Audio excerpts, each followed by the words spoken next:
Hinahamon na ni Nanay Marie si Sis. Kami niloloko! Alam mo ba? Na ultimong batang toslet ay nakakaintindi kung siya'y niloloko, hindi na isang nakatatanda.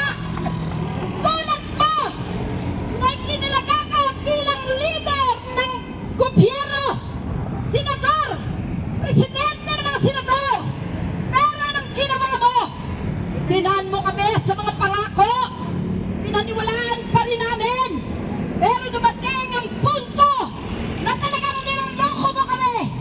Hindi mo kami maloloko. Sapagkat matagal nyo na kaming niloko. Ngayon, lahat ng mamamayang Pilipino ay gising na. Hindi nyo na mauuto. Nasaan ang asingko?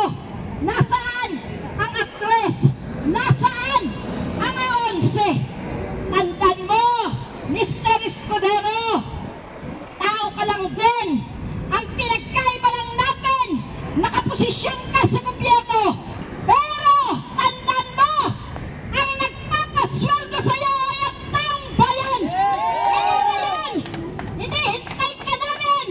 Magserbisyo ka sa harapan namin ngayon. Sabihin mo ang dahilan kung bakit ayaw mong ma-impeach si Sara Duterte. Ano ang malaking lalabas na balita o katotohanan na inyong pinagkasunduan ni Sara Duterte para pigilan mo ang impeachment niya?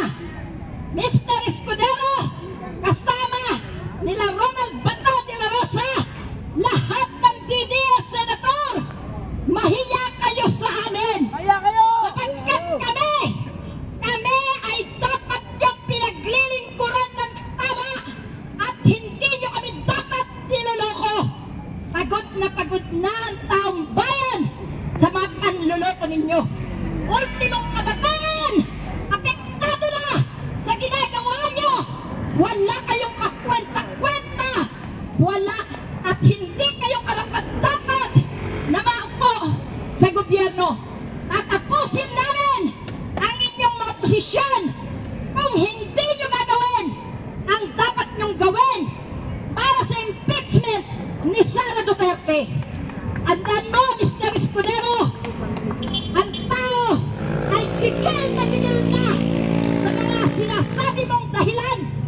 Ganyan kayo dahil kayo ay mga nakaupo, dahil kayo ay makipera, pero hindi nyo naisip ang taong bayan na may kapangyarihan sa bansang Pilipinas. Lahat Ay, ng sige lang po. Pilipino Sige lang po. may karapatan Ha? astiguhin Lahat po. ang Sige lang. Si, ayun na, nagugutom na yung si, ano siguro yung isa. Hindi sa mga Pilipino, hindi sa mamamayan, hindi kayo malulukuhan na walang hiya. Marami po ba yan?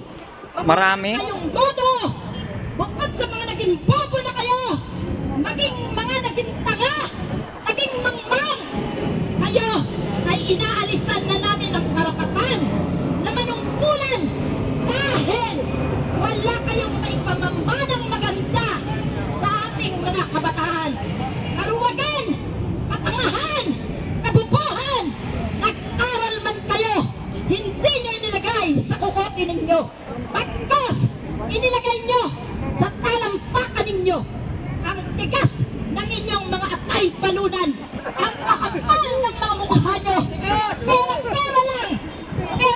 lang, pinagpalit nyo ang bansang Pilipinas.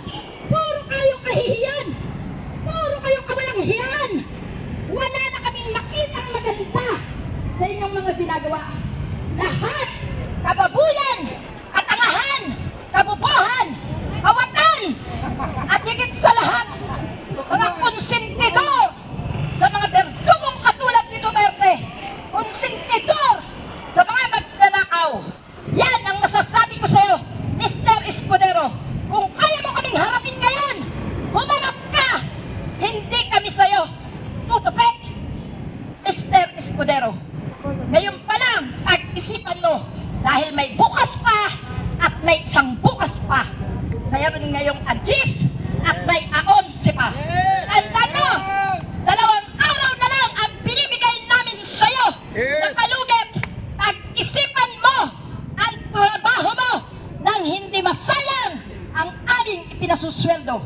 Salamat po mga kapatid. Yan lang po. Sara Duterte! Commit! Commit! Commit!